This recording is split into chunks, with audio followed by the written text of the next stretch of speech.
Good afternoon and welcome to today's masterclass on supercharging your healthcare marketing with data-driven creativity.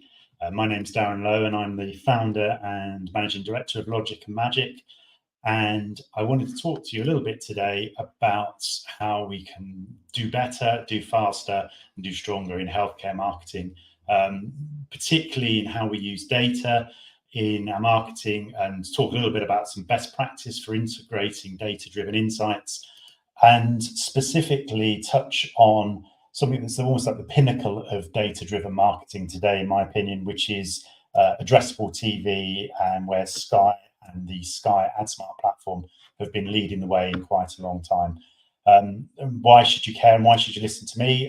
Well, I'm getting on a bit now. I've been in the agency world since 1997.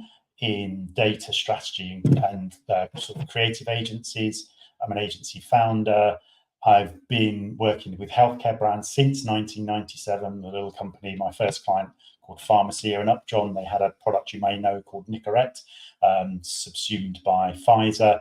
I've worked in the UK and on brands internationally, from sort of small independent healthcare brands to PLCs.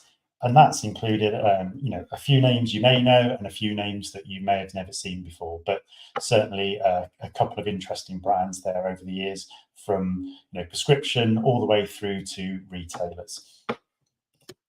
So what do we mean by data-driven creativity? So I think it's really important to sort of frame that, because we're going to be talking a lot about this today. Data, it's a tool. It's as simple as that. And we can use data in many forms to help us better define and better guide us to creative solutions to business problems. That doesn't have to be limited to producing a piece of creative, but it can help us frame how we solve the problem creatively. Now, research and data can be very, very precise, whereas creative thinking is more lateral and broad and offers different perspectives and solutions to the problem. It can also mean much better creative campaigns that drive change in consumer behavior. But what we shouldn't be is a slave to the data, and the skill is understanding the nuance.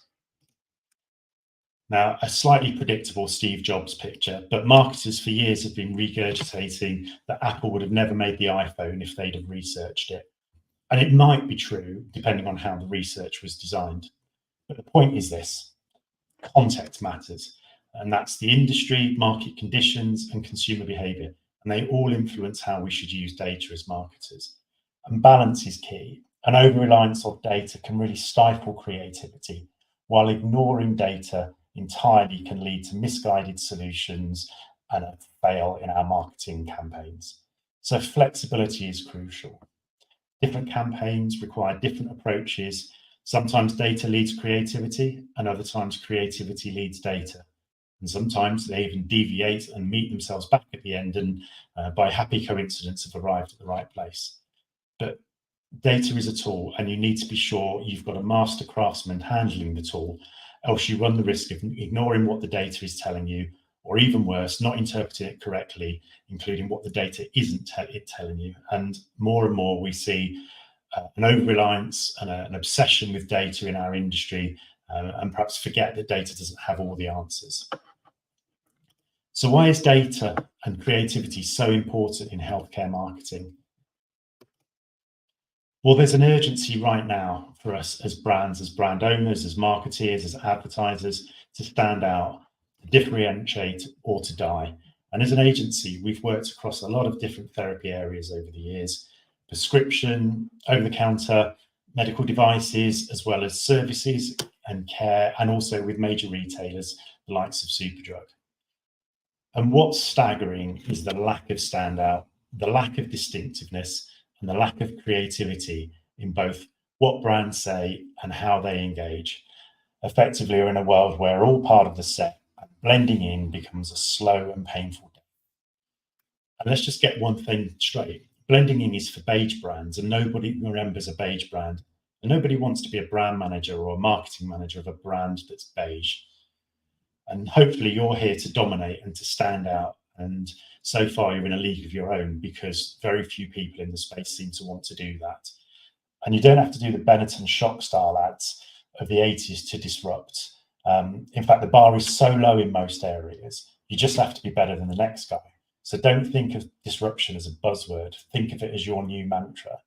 And be the brand that everyone notices for the right reasons, because differentiation isn't just about survival. It's actually being king of the hill. So you should be ready to disrupt and make sure that you're noticed. I'll give you an example of how creativity starts to disrupt and starts to change. So there's a great example from China where there's 100 million Chinese suffer from COPD, which is chronic obstructive pulmonary disease, and only 7% of those are properly diagnosed. So that's a significant data point in terms of a huge impact on the health system, a huge impact on people's lives, and a huge opportunity for a brand to lead and to do better. So in China, GSK partnered with the Chinese Association of Chest Physicians, that's a word I can never say, and Tencent to develop an innovative mobile app that allowed users to check their lung function simply by blowing into their smartphone's microphone. So this real creative use of technology brought COPD screening to millions, driving awareness in an impactful, memorable way. And they did it using the Chinese art of blow painting as part of the UI and design in a really engaging way.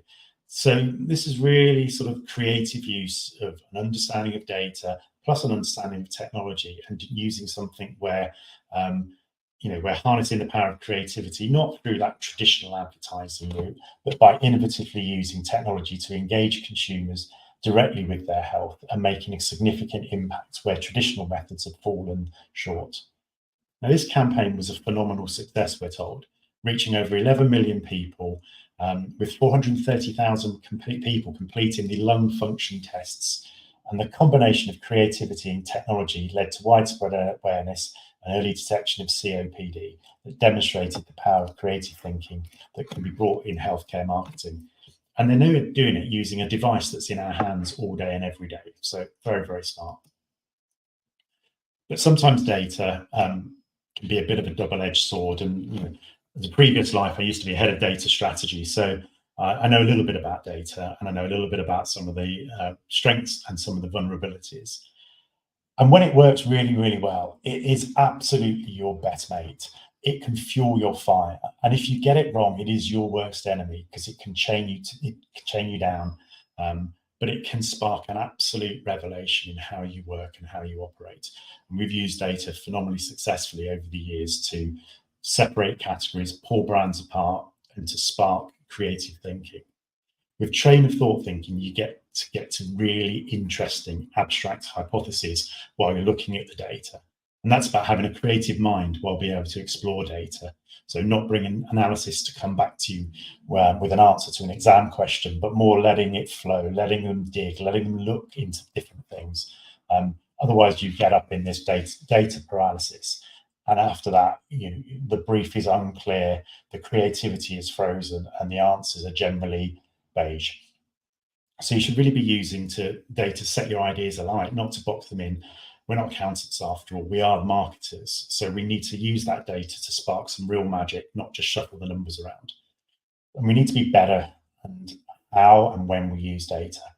It's fantastic for targeting, for example, but it can be really sort of less great for creative briefings sometimes. So we need to be really selective in what and how we use data.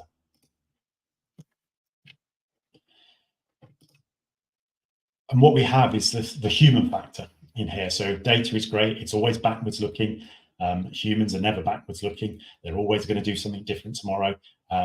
Humans are gloriously unpredictable, incredibly irrational, and that's where the magic lies. For us, that's where, in the right hands, data can be transformed. It can be put to one side, it can be considered, and then it can be used to do something amazing. There's order in chaos if you know where to look. So you should never fight it. You should embrace it, and then you should use it to your advantage. Because as we all know, emotion beats logic every day of the week. Irrational behavior is around us all the time. And we know that from years and years of experience, people buy on emotion, not logic. So if you're trying to reason your way into their hearts, you're doing it wrong.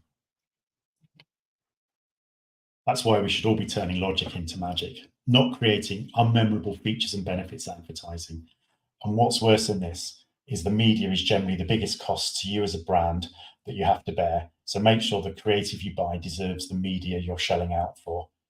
Dave Trott wisely said quite a long time ago, great creative costs no more than poor creative. And unfortunately, my friends, we're in time of really poor creative, both in quantity and quality. And when I say poor, what I really mean is boring. Most ads are boring. This isn't me saying it. There's plenty of research, something out recently put together by System 1. 52% of TV ad viewers in the UK feel neutral to seeing a TV ad. Can you imagine that as a marketer? You've gone through that whole process to deliver a creative campaign and the consumer was nonplussed, non-moved. And we know that emotion is what builds mental connection. So if there's no emotional response, there was no mental connection, that was a complete waste of everybody's money. That means they felt nothing at all. So no happiness, no surprise, no anger, not even disdain. And that means you just wasted your media budget. And in the healthcare space, we see this so much. I think because we're in a very regulated space that it can constrain our creativity, or we believe it can constrain our creativity, and we let that myth continue through our businesses and through our day-to-day. So, I mean, let's just take a couple of minutes to compare a couple of ads in the supplement space. So, regulated, but a bit more flexibility than perhaps a prescription medication. And I'm going to play you a couple of ads and just want you to think about how you feel when you see them. Do you want to feel your best every day, but lack energy? Try 7C's omega-3 and multivitamins. A unique duo pack formulation combining a multivitamin tablet with high-strength vitamin B12 for energy release and vitamins C and D to support your immune system. And because your body can't produce omega-3 from scratch, omega-3 has been added to support your brain and heart. Aim to feel your best every day and support your whole body health. Try 7C's omega-3 and multivitamins. The easy-to-swallow one-a-day food supplement MacuShield with lutein, mesozeaxanthin. It's lutein, mesozeaxanthin, and zeaxanthin. Measly zebra panther. Got it? Mesozeaxanthin. MacuShield with lutein, musty, sexy anthill. Many zealous Zambians. Okay, I think we got that Misty covered. in Southampton. We can just edit around that, can't we? Minty South African. Find the MacuShield range in opticians, pharmacies, and available in most boot stores on 3 for 2. Search online to see if Macclesfield is right for you. It's MacuShield. Yep, nailed it.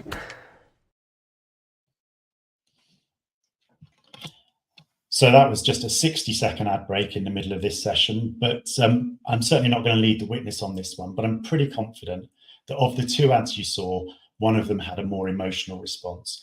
Those emotions that we really want to trigger, the ones that build the mental pathways, the memories, fear being the one that's often, the biggest part of our brain to remember things, but joy and euphoria also up there, and humor is kind of a subset of joy if you bend a bit of behavioral psychology in the right direction. We sat there and we watched an ad about some multivitamins that gave us lots of features and benefits. And then I don't know if you noticed, but on the ad for MacuShield, it didn't tell you anything about the product. It didn't tell you anything why you should buy it. And that's quite unusual. And that's in an ad that's a pretty low awareness brand and in a very low awareness category, eye health supplements, so a subset of the vitamins and minerals section.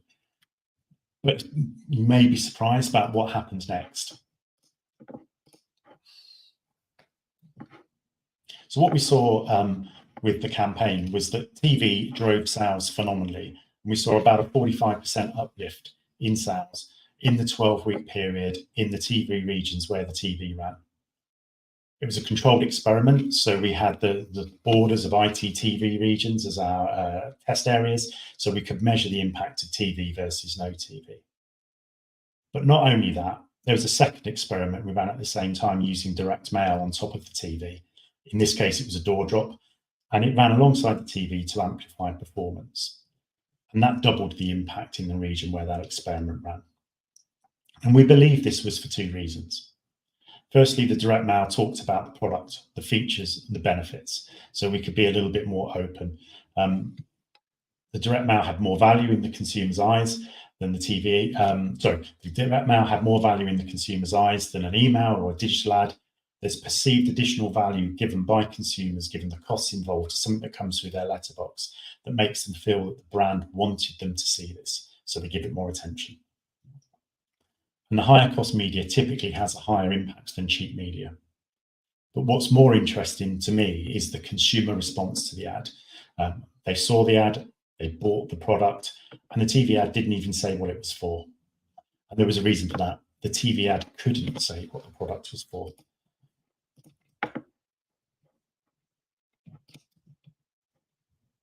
It was part of the problem, and this is where data was really, really helpful to it.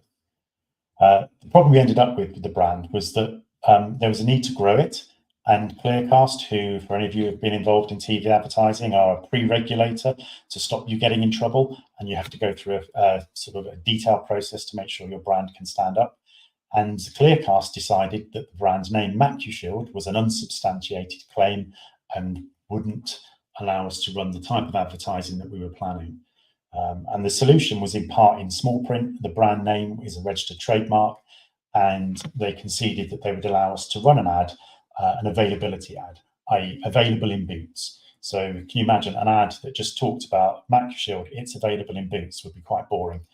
So that's where data came in handy to spark the solution. As an agency, we've been working as the lead agency on the brand for about 1.5 years at the time, and we're working across digital, web, brand, creative, and we could see everything. And the brand had been featured in an unnamed brand in a BBC Trust Me, I'm a Doctor episode. And at the same time, we ran a whole bunch of online activity and paid activity to boost performance. And the search results, the ingredients went absolutely wild following that Trust Me, I'm a Doctor episode. Those ingredients, lutein, zeaxanthin, and mesozeaxanthin, and they're kind of words that have a cadence, and they sparked the creative idea, because if we can't talk about the product and we can't say why, at least we can have a bit of fun with what's in it. So we went back and we weaved data into the story. We've got a great consumer profile. We knew where they fit, we knew what the data was, and we used that data to spark the creative of the TV ad. We know people were searching for those words, so why not make the TV ad about them? But we wanted to be memorable, so why not to make the TV ad funny? We even had people complaining about the TV ad, not because there was anything misleading with it, but just because it irritated them a little bit, because they kept seeing it and they didn't know why. But it was a really interesting response. And so we used all of that data about who was searching to fuel the creativity, but we also used it to help support the media targeting. We used our experience in developing the right models to build the right households, their letterboxes and their TV sets, to make sure we minimised waste and maximised impact.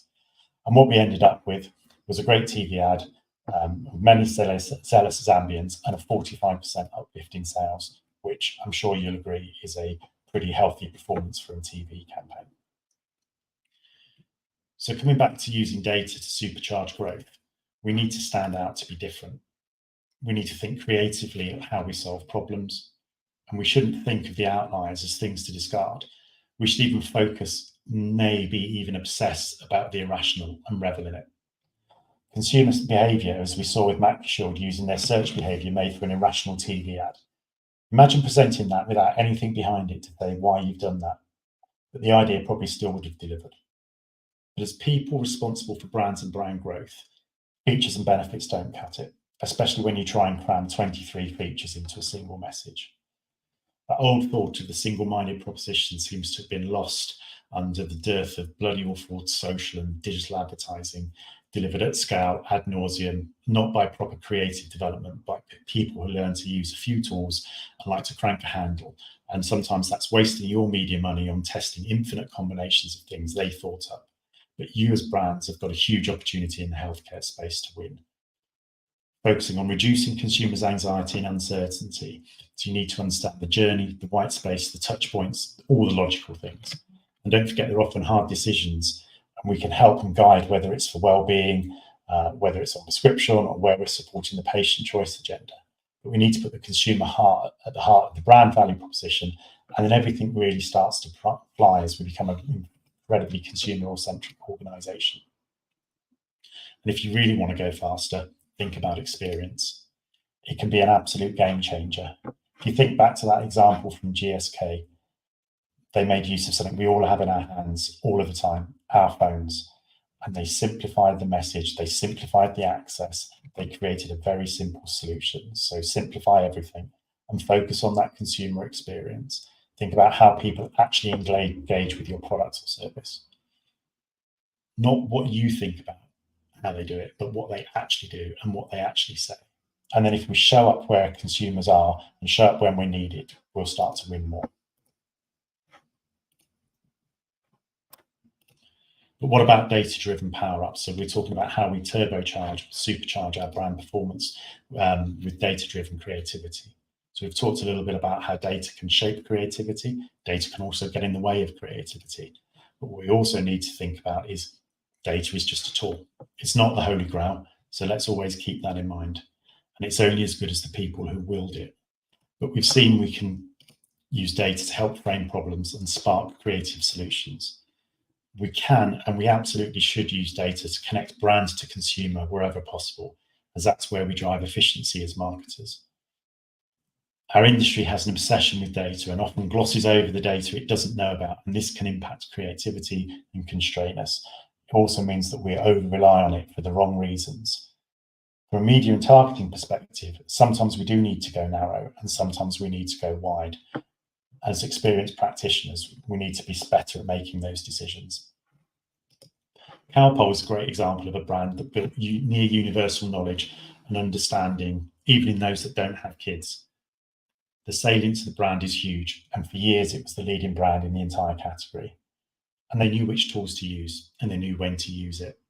And they need to do it even when the consumer isn't the market and where it's appropriate for your brand. For Calpol, there was probably a thought at a time of, well, you're either in the market or you're going to be in the market, or you've been in the market and you're now a grandparent. Where we need to be more focused, data can help us with absolute laser focus from a media planning and buying perspective. Where you've got a particular set of dynamics, direct targeted media is your friend. So is absolute precision. I'm also pretty sure, although I've got absolutely no data to back this one up, but anyone in marketing under the age of about 35 doesn't really know anything about direct marketing unless they happen to have worked in financial services, charity fundraising, or a catalogue shopping type business. And this is all down to the 2008 crash, which saw a lot of direct marketing programs pause, stop, or change, and then get replaced with less effective digital campaigns that are headline price cheaper, but impact value lower. Those direct marketers had a lot of skills back in those days in data, in modeling, in segmentation, and targeting. And all those skills can be leveraged today across a plethora of channels, from TV to direct marketing to digital. Basically, big screen, small screen, and letterbox combined in a targeted way. And if you leverage the impact of multi-channel campaigns, even to a niche audience, the consumer, who doesn't know that they're the only person you're talking to, feels like you're a huge brand, you're everywhere, and you are for them, you're in their corner. And if you build that emotional connection through really creative messaging and advertising, then you will be for them. So they have no idea that Betty next door didn't see the same TV ad that they saw, get the same piece of DM that they got, or see the same targeted ads online. And a big asset to do this is with our friends at Sky, who we've worked with for the last 8 or 9 years. They're light years ahead in targeted data-driven TV advertising. And a lot of people talk about TV is dead. It really isn't.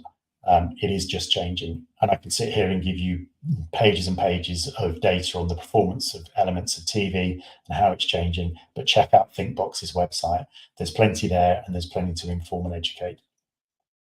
But Sky are light years ahead. And not only they're the largest player in TV advertising, linear TV advertising, but they also win the addressable market. And TV, don't forget, is still the most trusted medium to deliver messages. And the fact that now I can land my messages to people who are right fit and in market with zero wastage is epic for brands that need to be really targeted with their messaging.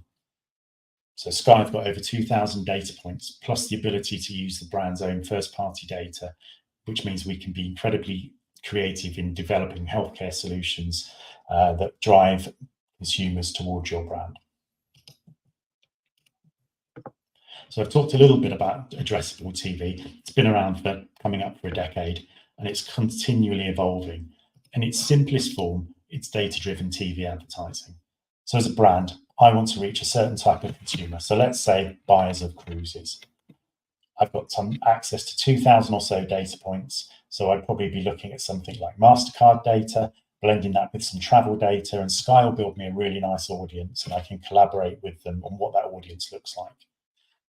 And then what happens is that my TV ad is served up to them while they're watching TV, whether that's live or on catch-up, on the programming that they choose, so we don't have to worry about whether it's sports, whether it's prime time, whether it's movies, whether it's the headline series on Sky at the time. Your ad is served when the consumer's made their choice about when and how they're watching TV. And while their entire street may see an ad for Walker's Crisps on the Sky linear ad break in the middle of The Walking Dead, Pam and Mick will see my ad for my cruise company because they're my audience. But if they skip or flick, we don't even have to pay for it, which can change how we make ads as well, because from a production perspective, the ad has to play out for 75% before Sky will charge us, which means we can still land a brand message in that first part of the ad. And the beauty of this, I'm not serving up ads to people that will never buy my product, brand, or service. Plus, I can connect online advertising to this to reinforce my brand, which means I can follow them online. A bit stalky, but very possible. And from a buyer's perspective, it's not bought as a TVR in the traditional TV sense. It's bought as a CPM model, so much more aligned to your digital advertising buys that you're probably very familiar with. To give you an example, I use TV as part of the growth strategy for Ashton Parsons, which is a traditional herbal remedy, so all the same challenges as any other OTC brand when it comes to regulations and being featured on TV. We partnered with Sky to build a model using Boots Advantage card data. It's one of the really rich, helpful data sets for any brand available in a retail space. There's also club card data from Tesco and Nectar data.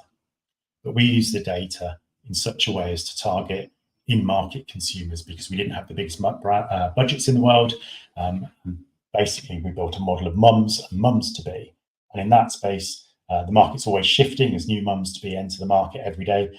You don't really want to just go on a burst once a year. You want to be as close to an always-on strategy as possible. And to do that, we blended the more expensive TV advertising with a whole bunch of digital advertising and partnership advertising. So we had always on, and then we had a frequency of TV to keep the brand top of mind. And what was great with this brand is that we managed to take it from a single-digit share to category leader, knocking off Bonjela in about 5 years, and TV was a big part of that growth strategy. Using as much data and creativity as we could muster, we really sort of embraced the Sky world with the Sky AdSmart world.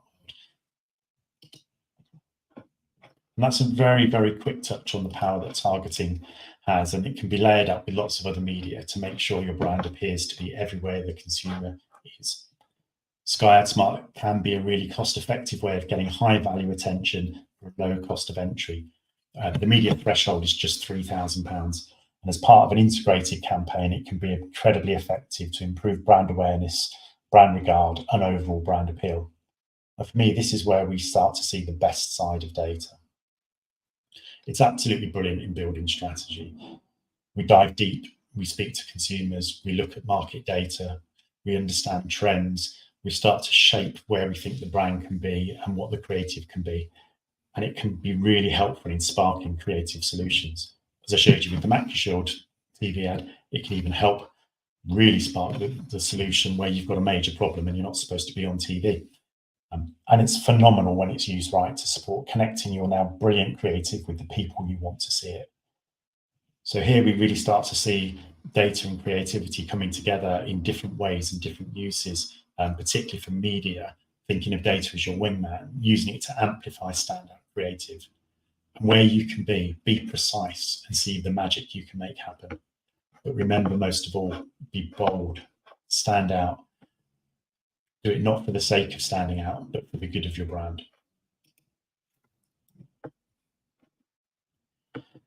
So we've got great ideas. We've got well-targeted media. And what else is there?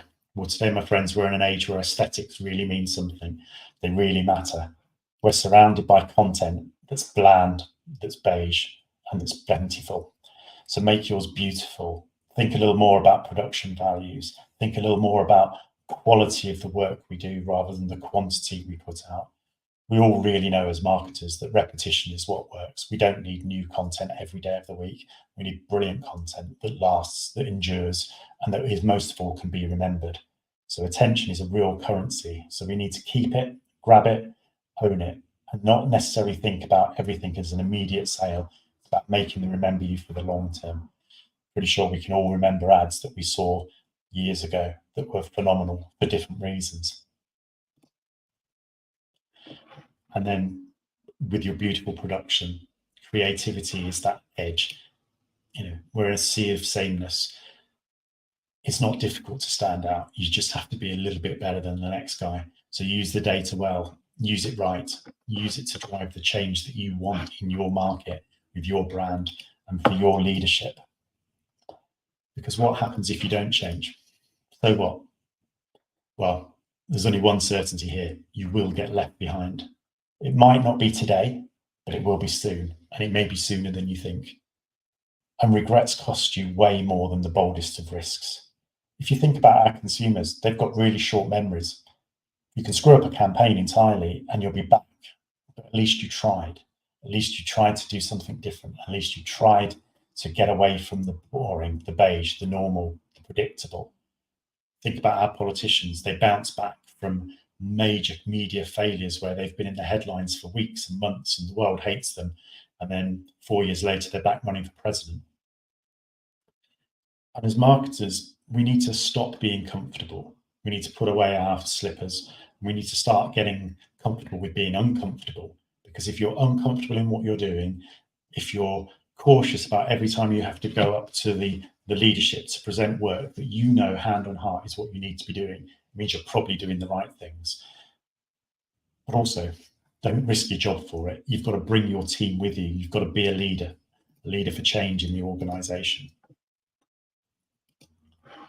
So are you ready for change? It's the big question.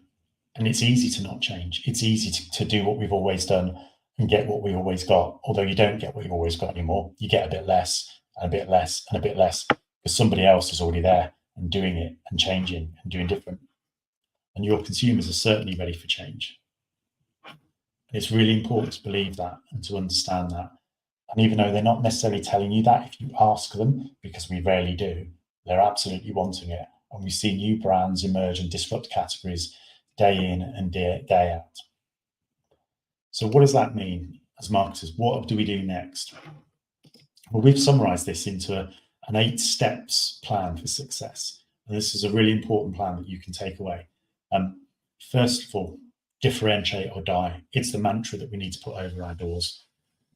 If we don't differentiate, we will be dead. We're in a radically fast changed environment. We're seeing political, economic, environmental change. We're seeing technology change how we work, and it impacts everything we do as brands. Make sure you use data, use it well, use the best of it you can get, but don't worship it. It's not the Messiah. It's not the Holy Grail. It's just a really, really helpful tool if you wield it well. Don't be afraid. Embrace those bold ideas. Do different. Stand out. We see too many briefs where people feel like they want to be part of the set. If you're part of the set, it just means we could slap any of your competitors' logos on your creative. You're not memorable. And simplify your messaging. Don't try and cram in 23 features. Try and give a consumer a single-minded message of why they should buy your brand, ask for your brand, prioritize your aesthetics, look good. It's really worth it. It can be the 5% difference. And then everything that you do, do it consistently. Don't chop, don't change, unless it's not working, of course. But continue to show up consistently all day, everywhere that you need to reach your consumers. And then thinking about technology, leverage it smartly. But most importantly, don't fear failure. Fear regret. Don't think about what I did wrong. Think about, that was good. I learned something from it, rather than, I really wish we'd done a campaign with a bit more balls. So we've talked about consumers. They're ready for your change. Are you ready for it? And can your organization deliver it? As marketers, we're often frustrated by the organization we work for, as they don't seem to want change, but they still want growth. And it's really hard to have one without the other. And sometimes the one is in the way of the other. So we've been developing a change readiness model. If we're running a sort of transformation program with a set of key questions that can start to assess whether you really should push it as a marketer, or could it be the end of your time in your organization? So right now, it's a simple set of questions that we engage a leadership team with, and it might be really helpful for you to take away if you're wanting, struggling, or considering how you change your output in the context of the wider business. So if you're ready to lead the change, these simple questions might help you. Are you willing to break from tradition? We see this time and time again, and the answer often is no. Do you use data as a tool, not a crutch? If you're using it at all, that's brilliant. If you're relying on it as a crutch, there's some change required there. Do people really understand who you are? Is your brand's message simple and clear? Can you prioritize aesthetics in your business? Do you have the time, the focus, and the budget to make everything look amazing? Do you ensure consistency across campaigns? If you're an organization where your marketing teams are siloed, quite often we'll see digital doing one thing, social doing another, brands doing something else. They need to come together and be one. It can't be different because the consumer is one consumer. And is your path to purchase seamless? Now in healthcare, that path may be through a healthcare professional. It may be through a digital channel. It may be through the store. It depends where you are. But that path to purchase needs to be as friction-free as it possibly can. With targeting, are you targeting broadly enough? Should you be wider? Should you be narrower? You really need to think about this. And are you willing to disrupt your own market and be the change that causes your growth to go supercharged? And if you're open to change and you're starting to go through that process, how quickly does the organization then act?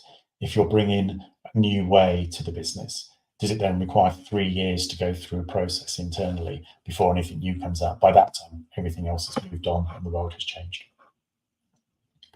And the biggest question of all, are you prepared to embrace failure to succeed? If the answer is no, then stop, go home, hide under the duvet and do something else. Now that just leaves me to thank you for joining me this afternoon in this session. There is a Q&A, but I'm going to leave you with one thought. And it's a really different one, and it's actually from the automotive world, and it's more health and safety than health. Although this campaign was developed by Volvo, it was deeply connected to health and safety, with Volvo aiming to reduce accidents involving cyclists, which is a key health issue in urban areas and has a huge impact on the healthcare system wherever you are. So Volvo created, their solution was actually to create a product called Life Paint, which was a reflective spray that cyclists could apply to their clothes or bikes, making them more visible to drivers at night. The spray is invisible at daylight, but it's highly reflective in the dark. And the campaign promoted safety without the usual scare tactic. Instead, it offered a practical, creative solution that directly benefited the target audience. Life Paint was an instant success. The first batch sold out within days. It generated loads of media coverage and social media buzz, and it helped position Volvo back as the leader in safety and innovation. And it stood out because it's a brilliant example of how creativity can extend beyond traditional advertising to create product that not only promotes health and safety, but also reinforces brand values in a memorable way.